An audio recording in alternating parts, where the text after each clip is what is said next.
Hello, everybody, and welcome back to Safest Family on the Block, where knowledge is power. I'm your host, Jason, and joining me today is Rich Hill. Hello, Rich. Hey, how you guys doing? Thanks for having me on. Really glad to have you here. Now, I know why you're awesome, but could you take a moment and tell our viewers why you're awesome and why we're so happy to have you on today? Oh man, I don't even know where to start. Let's see. I served 20 years in the military. I retired in 2009. Been running martial arts. I've been doing martial arts for about, what year is this?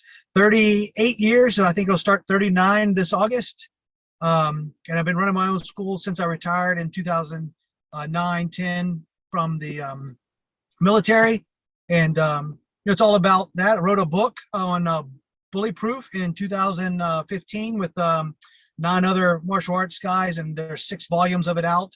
We went to a bestseller in Germany, England, and the U.S. on our first volume, and it's been a bestseller ever since. It's part of the Bullyproof America nonprofit organization, and we're all about trying to not only help kids be safe, but also help parents be safe, and through self-defense. And there's nothing more needed than that now in today's world. Sadly, I agree.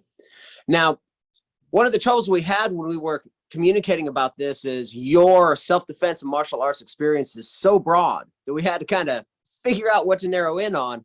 And we ended up with a great sentence you used, which was the myth of open carry. No, sorry, the myth of concealed carry. Yeah, so the myth of concealed carry can be applied to just about anything. My myth, what I call the myth of concealed carry, is that a spouse goes out and buys his, I'm just going to use a man and woman right now. He buys his wife a gun. He maybe takes her to the range one time, shoots, and then says, hey, now you have it. Here's an LTC course. You get a little range time, and then that's it. They never practice drawing. They never practice drawing the weapon, under stress. And then there's no talk about safety. A lot of times there's no talk about safety in the house, where you store the weapon, how you store the weapon. What are you going to do in the case of someone coming into your house and you have to draw your weapon in the middle of the night or whatever, where you have then being able to get the gun, get it loaded if you don't have it in a locked safe by the bed, with thumbprint or whatever, that you can keep it safe from your kids getting it if you have really young kids. And then that also goes into whether you're carrying mace or pepper spray or a knife, or just in general self-defense, right? People come into a class, girls go do self-defense class all the time, and they do one weekend or something, and they think they're good. And I've been teaching self-defense seminars for so long, and at the end of the classes, my seminars, I call them workshops. I like to call them workshops and not seminars, because I like us to work and explore through things. And if it doesn't work, we throw it away, because different people have different things. But the thing is when at the end of the workshop, I put a big suit on, and we attack them, and they forget what they're supposed to do. And you just did this seminar. It's because they've never been under the stress. It's great to do it in class. It's great. It's great to pull your weapon on the range, and this is for guys and girls, if you never practice drawing under stress, like the police officers have to do, you're going to fail to do it at the time of need. It's like EMT stuff and things like that. It's the same concept, right? Maybe like in the military, our guys would go through what we call a combat lifesaver course, so we can help be a lifesaver and help soldiers.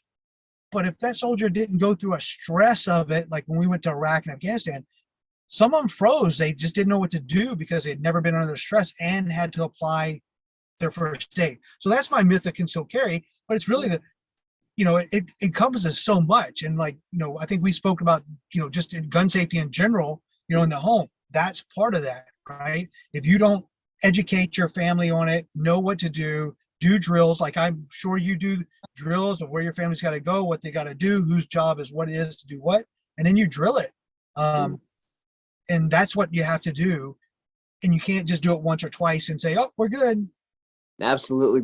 What's that adage about? We don't rise to the occasion. We fall to our level of training. Right. And that's true. One of the best illustrations I ever heard of this was from Spencer Corson. He wrote The Safety Trap. He used to be, I think, director ops over for Gavin DeBecker before he went solo. And he's out in your neck of the woods, I think. Huh. But one of the way he expresses the importance of training if you're going to carry a weapon, because we're not here to tell you to have a gun or not have a gun. We're here to tell you that if you choose to have a weapon, to have that weapon right and safely. But think about the last time you tried to take a picture with your phone camera under any kind of time pressure. Right. How well did that go? And then think about how much more often you use your phone than you're going to use any weapon, and how much less adrenaline was going through you than would be in a situation where you needed a weapon. That's a great analogy. I'm going to start using that. Yeah. Yeah, I stole it wholesale 2 years ago, and it's a perfect expression. And again, this is not to say that people should not carry a gun and carry it responsibly or any other way. But it is to say that this is a responsibility we're taking on. And if we take on that responsibility, it includes training with it so we can use it right, as well as all the safety factors. Right. Yeah. Yeah. I mean, that's the big thing is, when you go, you need to look at the safety factors, not just like, okay, I'm going to carry it. Where are you going to store it? Where are you going to put your ammo? All kinds of things. There's a lot that goes into it. Yeah. Another way of looking at it that this was a friend of mine who he's now in charge of medical response for a major city. But when he would talk to you about your fire drills and your plans for your family, it's like anything you can't do drunk, you need to train harder on. Right. Now, I'm not recommending drawing and firing drunk, but it expresses the idea. Right. That's a good thing you bring up that too about the being drunk. If you're at home and drinking, that's one thing, but you can't, at least here in Texas, if you're going to drink, you can't carry, so in your home is a little different, but you got to take these, that's just like anything nowadays. You've got to look at the consequences. And if you're concerned about your safety, you have to decide what's more important to you, having that one extra drink that may push you over the edge, or being, hey, I'm good, I'm going to be safe, I'm just going to have one and that's it, kind of thing, But that's a big thing with all of that, and some of it's our ego that gets in the way there too. Like, I got it, I can do it, blah, blah, blah. Yeah. One expression of that that I always liked was, you have a couple of drinks and you get in the car and you're not 100%, but you're not going to blow 0.07, right? Right. That other idiot who's going to blow a 0.21 blasting through the intersection, you might have needed that 5% that you're short. That's right. And when you start dealing with things like a firearm, that's a whole other ball of wax. It is. It's a whole other ball of wax. There's so much. There's so much in it. And if someone's going to get a firearm, before you do it, think about how much time you need to put into training it. Not just going to the range once. Not going to one LTC course. I tell people if they're thinking about it, different gun ranges have gun 101 courses. So you can go fire different weapons, choose which one you like that fits you best, and then from there you need to be training, right? Don't just grab it, stick it in your purse and go, oh, hey, I need it, I can't get to it, I just, or put it in your hip and you're like, I can't get it out because I forgot how to draw it because someone's poking their finger or holding a knife at me or whatever. Because your hands are fumbling and you're justifiably nervous and afraid and you haven't pulled it out of your purse. How you're keeping in your purse, you're having to dig under the water bottle and the 3 sets of keys and the stuffed animal and whatever. Right. And that's where a lot of stuff is, and especially for women's purses, I'll ask them, hey, what do you do? I carry this, I carry that. Okay, well, get it out. And I'll chase them. And they're like, oh, and they can't get it out in time. And I'm like, I'm all the way across the room, 20 feet, or 30 feet. And it's because they've never tried to do it when someone's actually running at them or attacking them. Just imagine if that person was like 5 feet from them. Yeah. But the whole thing, is you got to train. You got to make it a priority. A lot of people would rather make priority going to the coffee shop as opposed to, I don't drink coffee, but, I'm not knocking people who do, but you need to, or whatever they do. You need to make the practice and do the kind of drills that will help you in that situation. What I tell people when they try to tell me they don't have time for things is things that I do. Well, I'll go through my day and I'll write down everything I'm doing every day for a week. And then you say, oh, I watched 10 hours of Netflix. Well, that's 10 hours I could have done something different. Yeah. Right. Or I binge watched 3 shows on Saturday, right? Sometimes you need a break, but if you haven't trained or if it's a priority, then you need to, and I push people now, you got to train, you got to especially in today's world, because you never know what's going to happen, and it's not looking good in some areas and things like that, and you just need to be more prepared. And that also comes with a whole host of things to deal with once you are prepared, of once the action happens, right? And then you have the consequences of what happened. Even if you did everything right, you still may have consequences of someone saying you did it wrong. And for folks, anybody watching this who isn't comfortable carrying a firearm or other weapon for self-defense, there's still preparation steps you can take. I mean, what is your 50-yard time these days? If you don't want to fight, maybe jump into a parkour class and learn how to effectively run. Right. Because most of the bad guys aren't taking parkour. No. And that's still preparation. I do really like what you said about how, the way we often fill our times with things that aren't fulfilling the goals that we say we want, like preparing for violence, preparing for an emergency. One thing that's kind of stuck in my craw about 10 years ago was just the saying that when we say I don't have time for blank, what we're actually saying is I value blank more than I value blank. Yes. And if you're just got a really busy schedule full of raising your kids, volunteering at school, working a job that you love, spending time with your elders, taking walks, gardening, and all these things to fulfill you, fantastic, more power to you. And that includes getting good rest, including even, sitting and watching Netflix or playing a video game, whatever. But if those things that the way you spend your time says you value more than preparing and better protecting your family is like 8 hours of Netflix a day or arguing with strangers who are wrong on the internet. That's my time waster. That used to be mine. That's an opportunity to reassess and make the time for these things that could possibly be more useful. And also, honestly, guys, they're a lot of fun. Yeah. Some things too, just taking care of yourself better. Yeah. I hear, people, I do this, but they don't take care of themselves. Or like, how are you going to defend yourself and your family if you don't take care of yourself? So all that's part of it. That goes into my myth and concealed carry too. If you don't take care of yourself, you're not, a weapon. Especially as we get older. I'm 55. I've been pushing harder in the gym this year than I have in a long time. Just because, man, I'm getting older, and I don't want to lose a strength. Of course, I'm already losing something because I'm older, right? Getting getting in and out of the back of the pickup truck when you're loading dirt or something like that. That's hard these days. Or just jumping out of the back of it. He's like, man, I used to just flip off the edge of it. Now I'm just like, let me sit down here and squeeze out like the Bugs Bunny in the cartoons. But taking care of yourself has got to be priority, and on that Absolutely. as well.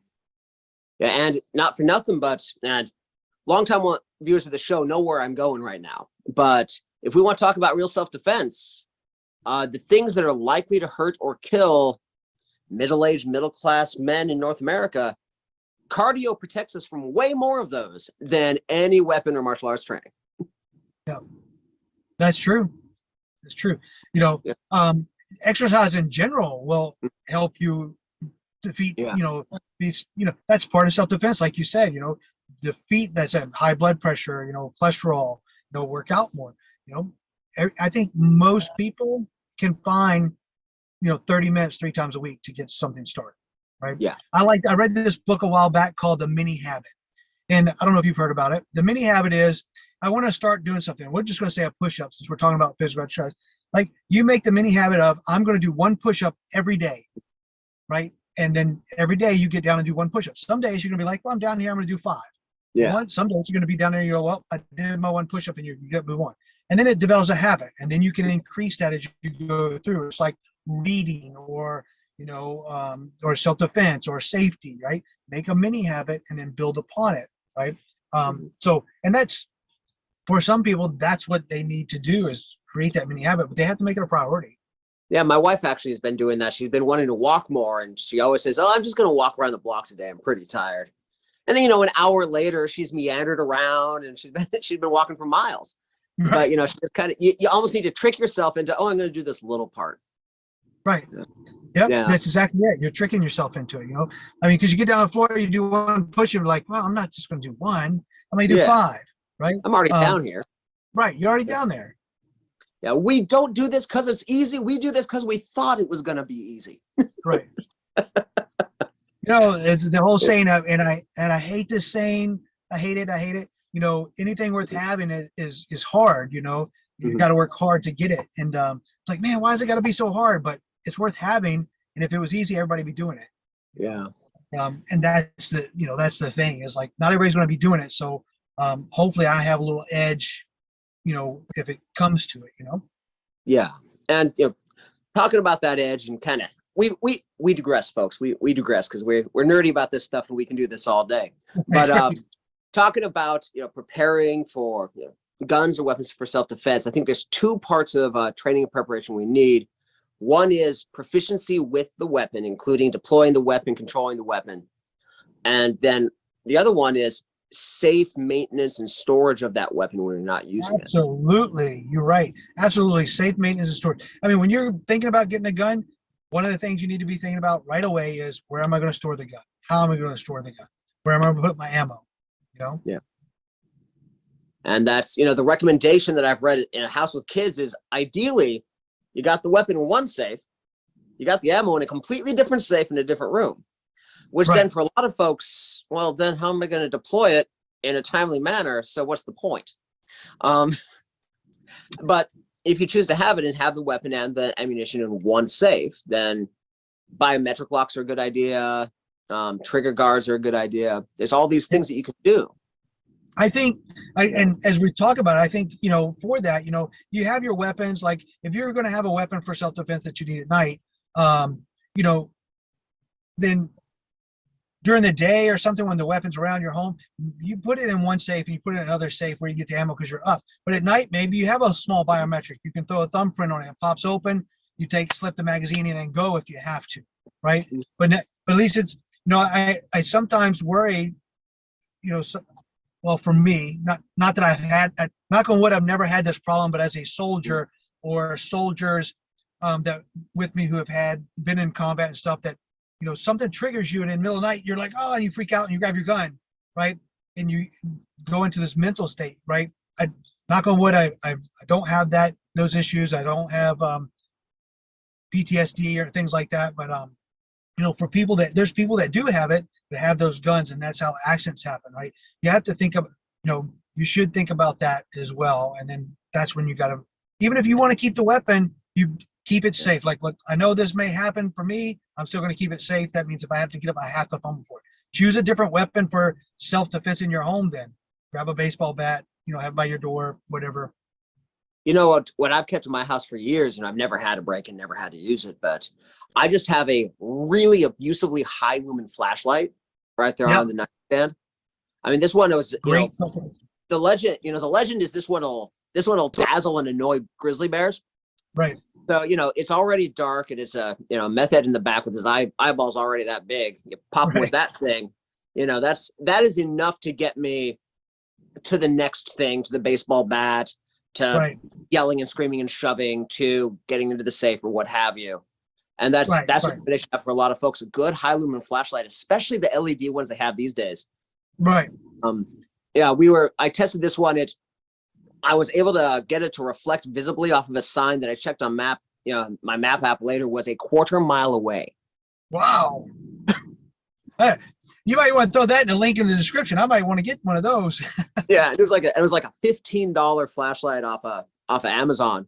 Wow. But yeah, I mean, just imagine getting that right in the eyes in the middle of the night.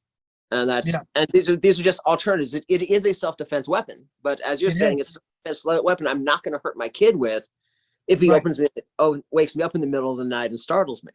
Right, exactly. There's the things you got to think about. And I think that opens up a third category of preparation for this sort of thing that we're talking about, which is that initial honest self-assessment. Yeah.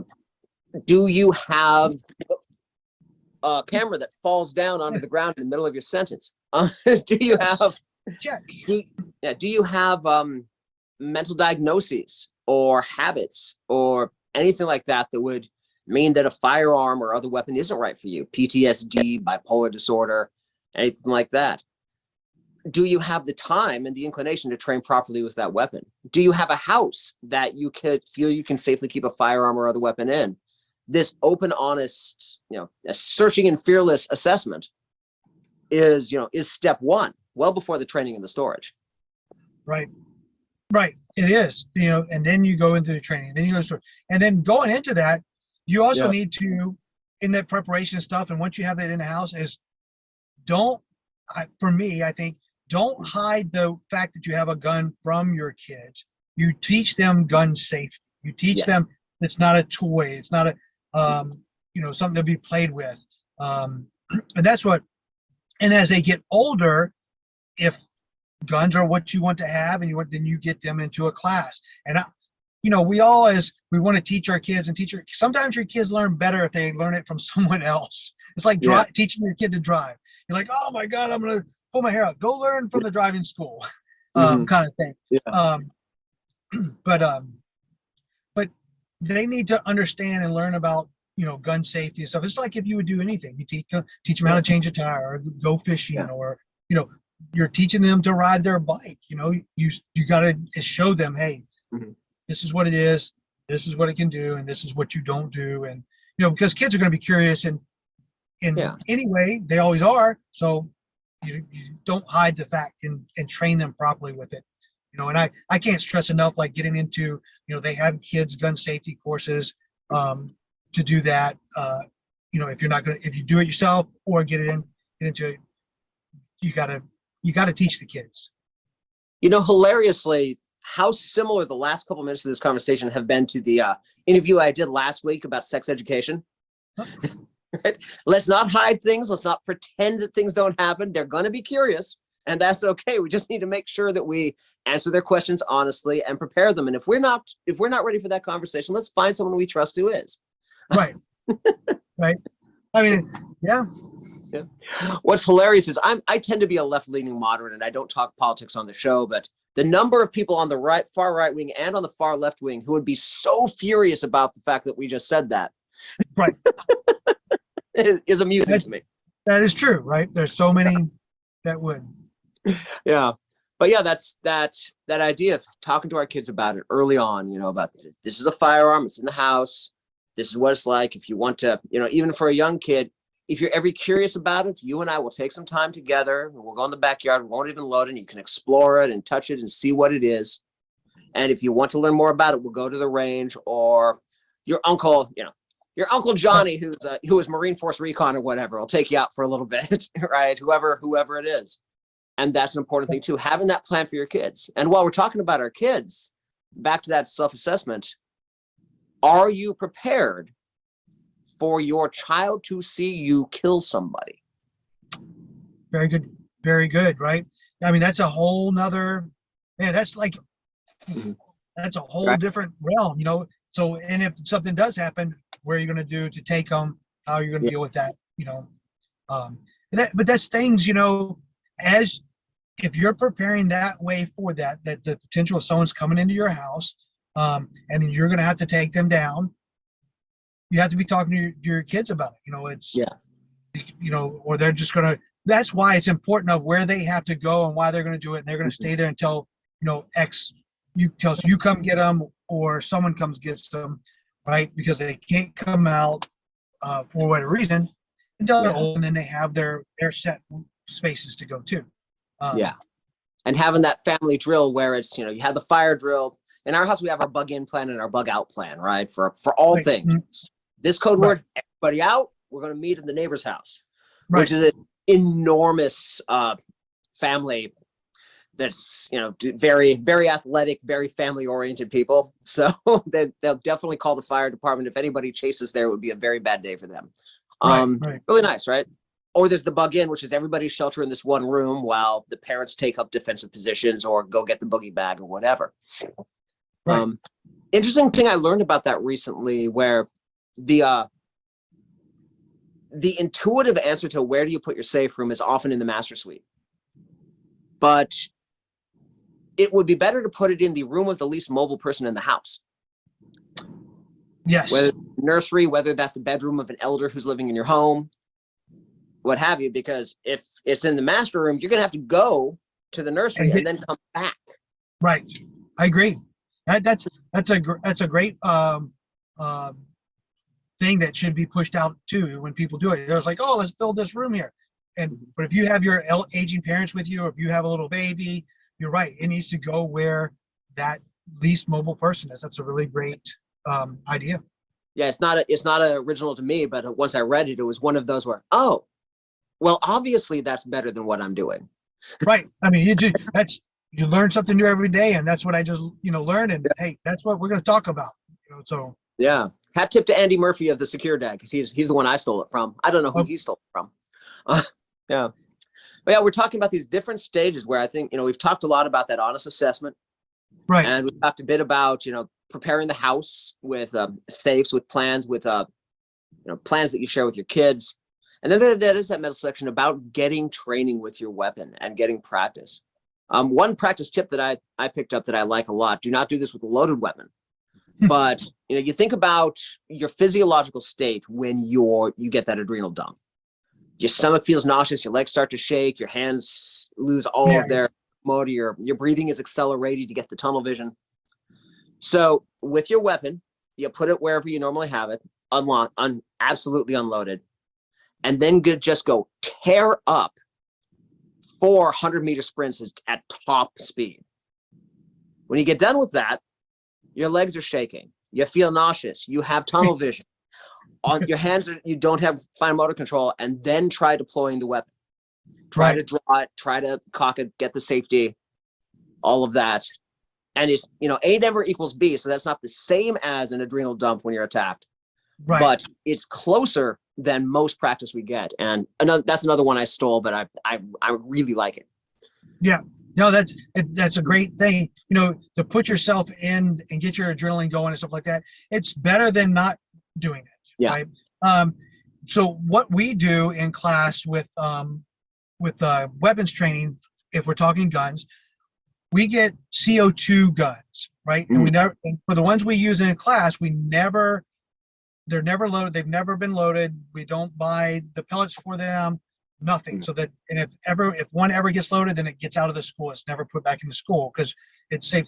But so we use that because it has the real weight. So like when you train with the rubber weapon, it's like, it's very light. It's not, but when you put a real weapon in your hand and you're training with that, if we're doing gun disarms now, really, that's a whole nother topic. But the weight of it, like, and you can feel the weight of it and shoot it and pull the trigger, and it gives a little thing. I like those things, and we use that for talking. We don't let the kids do it, but we talk gun safety in it, so they can hold this weapon right without it being without the CO2 and feel the metal and feel the weight of it, and talk about this is what it looks like, and how to be safe around it. And you never pick it up.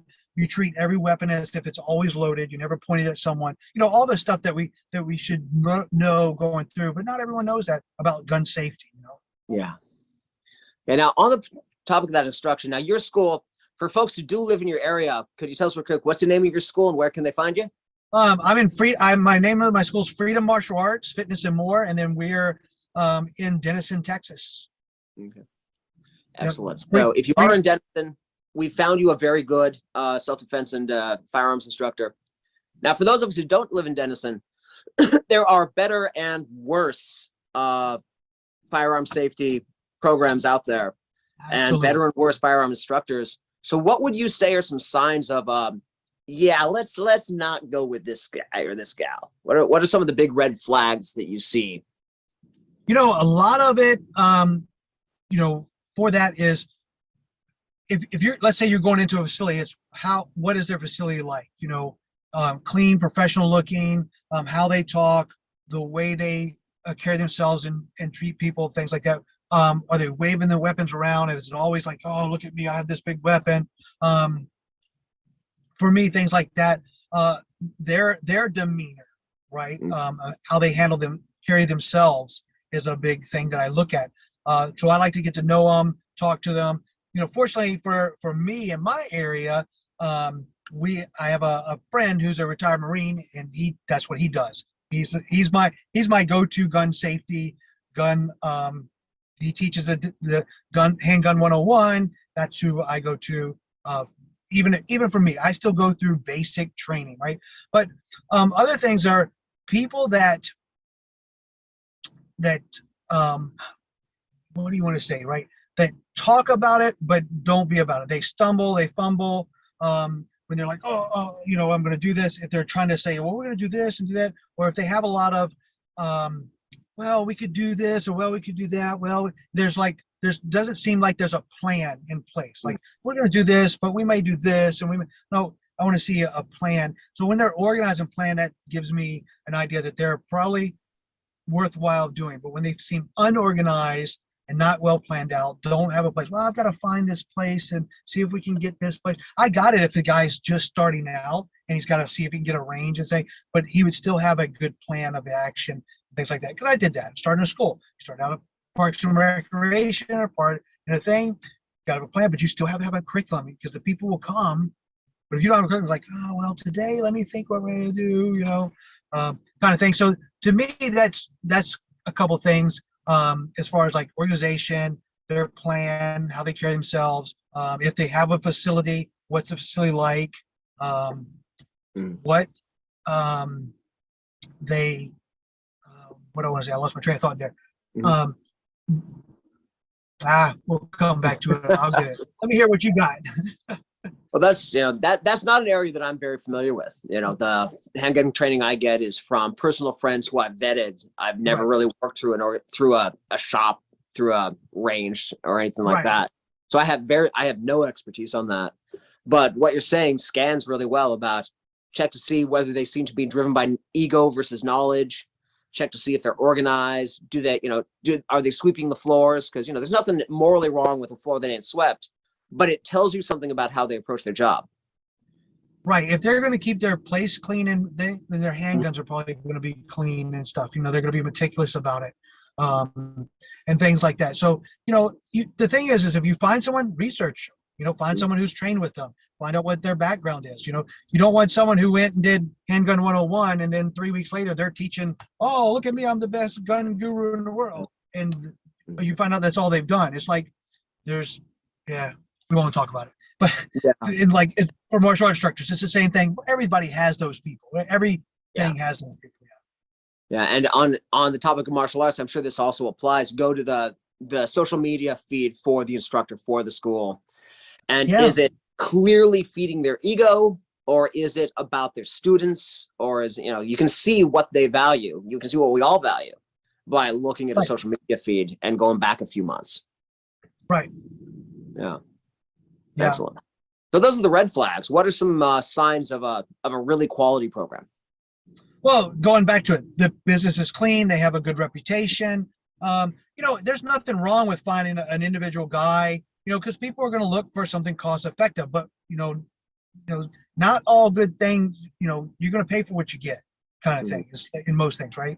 So, and I think in gun safety, if you any type of weapon safety, you need to consider that. There's good guys out there who will do it for a lower fee because that's not their end goal is to make, to be a millionaire off of it, but to teach people gun safety. That's like for me, for martial arts. Like, sure, I want to make a living at it. I want to be able to provide more family, but I'm also not trying to rip people off. I want to have a good quality program. And that's why I always say workshops instead of seminars. But back to that, what is how many people have they trained, right? What is the progression of training in their program? Like, do they do, because some guys will do adults, but they won't do kids because they're just not comfortable teaching kids. People who say, like they come and say, oh, I'm looking for this and this. And the guy goes, well, I don't know about this. Or they go, hey, you know what? I'm not really skilled at that particular one, but I know someone who's a really great, and they're not afraid to send you somewhere else because they don't have the knowledge. They own up to their knowledge and say, hey, you know what? That's just not my focus, but you go here. But if you want to do this is my focus. So things like that. Some people get too broad, and then that's really kind of loses the quality of it. So it's good when you find some people that are some people are great at handguns, some people are great at the long gun. You just got to choose what you want. Some people got this and that. It's not wrong to seek out different training options for different weapons. But yeah, I think people like that who are, definitely not ego driven, but want the best and like, hey, we want good quality people out there with weapons, because the more people who try to abide by the law and do law-abiding things and support, if that's the way you're going, gun rights and stuff like that, that they want those people. You don't want to give up and just cause issues for us that we really don't need, that's already going on, kind of thing. But vetting them, the big thing is just to vet who you're getting your training from. Yeah. And references are very good. And as you said, I like what you pointed out about how not only is a specialist going to have more expertise in their area than a generalist, but the integrity inherent in saying, I'm not really good at that, but I'll tell you who is. Right. In a conversation that could cost them money. Right. That's a level of integrity that you look for a professional in any field. Right. Yeah. Yeah. So I know. Yeah, I know. For me, like, people come to my school. I may not be a good fit for them, but I'm not going to say, I don't try to get them in. Like, they try the class. It's like, hey, it's just not if it's not right for you, it's not right for you. Mm-hmm. You're still looking for it. I don't want to turn people off from it. I want you to go train. Go try this place. Go try that place. I try not to badmouth places, but if I hear of, places, I've heard there's a place that, just a lot of people have said not so nice things. And all I say is, I haven't heard good things about that place. Yeah. You should try it out for yourself. Now, that particular place, I've met a guy who goes that place, and he seems like a great guy. So I can't say personally anything about the place, right? So all I can tell you is go try it. Yeah, right? And you can say, ask for a recommendation. You can talk about these other places. Right. Yeah, I don't have to say, well, don't go here because this. Look, hey, this is where I recommend to go, right? And I have my list of people that, depending on what they're looking for, of where they go to this place. I know this guy, go to this place, or I only, whatever. Yeah. But that's the thing, is like, if you have someone like that who's, that's the thing, they have good integrity. They're not afraid to say, hey, I can't do it, but you go here and do it. It's like doing business in general. I was looking for a guy to do fence. He's like, look, I can't get to the fence, but I know this guy who's his competition. He's like, call that guy. He may be available. Called him. He did great work. And, there's no skin off the other guy's back. He's like, hey, great. I'm glad it worked out for you. I'm glad I could help you out. And I was like, you did help me out. Thanks. And so I will send business to him because he did that for me. Yeah, exactly. So we've talked about looking into ourselves. We talked about looking into training. We've talked about making sure the house is ready. There's one other aspect of this decision in this conversation that I think is really important. And I'll indulge and tell a short story from talking to another guest on the show, John Riddle. He's a firearms and martial arts instructor out of Florida, who is on the show. And he's been a friend of mine for a long time. And he's a gun enthusiast on top of everything else. I had a firearm in the home in the 90s, and I had kids and I didn't, and I was considering whether or not to do it again, and because things have been getting kind of weird. And so I asked him, do you think, should I? And the first question he asked me was, tell me what's in your trauma kit. And if you don't have one, go re-up that, go re-up your training with it, and then we'll talk about whether or not you should have a gun. Yeah. So the medical training and medical gear in the house is another vital part of the decision to have a weapon. Absolutely, right? Absolutely. You need to, having your, like, for if you're preparing and stuff like that, and you have your go bag, you've got to have a medical trauma bag, and you should get some type of training at least once or twice about how to handle a gunshot wound, how to handle a knife wound, how to handle that stuff. That's 100% absolutely what you should do. You can't, if you're thinking about gun, you can't not have the medical, you can't not have the safety aspect, you can't not have all those things in place. And that's true. If you're using pepper spray, you make sure you got an extra jug of milk at home, or the denaturing chemicals that they have at the industrial level, whatever it is. Right. If you're using a knife, definitely know how to treat a deep cut. Have your what's the term for those new suture bandages that they have now? I always forget. What Yeah. is that term? I forget what it is too. And I Yeah. honestly think my wife got us a couple of those, and so Mhm. I'm really bad at knowing what that is. But yeah, I know what you're talking about. Like, Well, we get hit in the head a lot. That's my excuse at any rate. right. Yeah, but having uh, all those medical kits and the skills to use them. These guys don't pay me or anything, but I will recommend stopthebleed.org. I'm sure yep, you're familiar with yep, good free place. Yep. yeah, free traumatic bleeding first aid, a really natural upgrade from your Red Cross first aid AED. And they are the model is that the instruction is delivered for free, and it's in a lot of cities, but also they have a pretty good online course. It takes about 2 hours, and Yeah. it's Okay. yeah, we should all have it anyway. But if we're considering carrying a weapon that makes people bleed, I would almost consider it a moral imperative to get that training.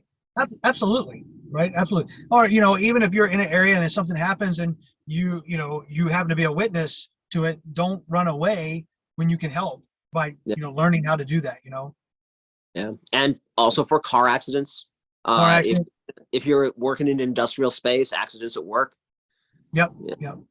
yeah. Yeah. I mean, just it's just good in general. And if in your own community, in your neighbors, what if a young a young neighbor child comes running out? My dad needs help because he was working on something and cut himself, or smashed his hand, or whatever. You should be able to run over and help while having someone call 911 to get someone in. Yeah. And this is from stopthebleed.org, and I haven't dived into their stats to know if it's true. And I don't think they'd fib, but of course that organization would be highly motivated to accept the most compelling statistics.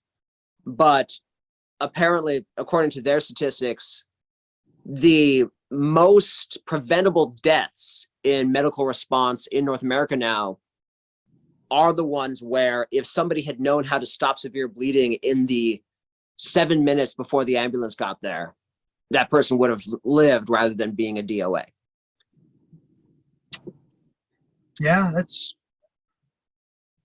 I can And see that. Absolutely. yeah, Yeah. and even if it's overblown, there are cases where that happens, and we certainly want to be able to make that difference for our family, for our neighbors, for our community. Right.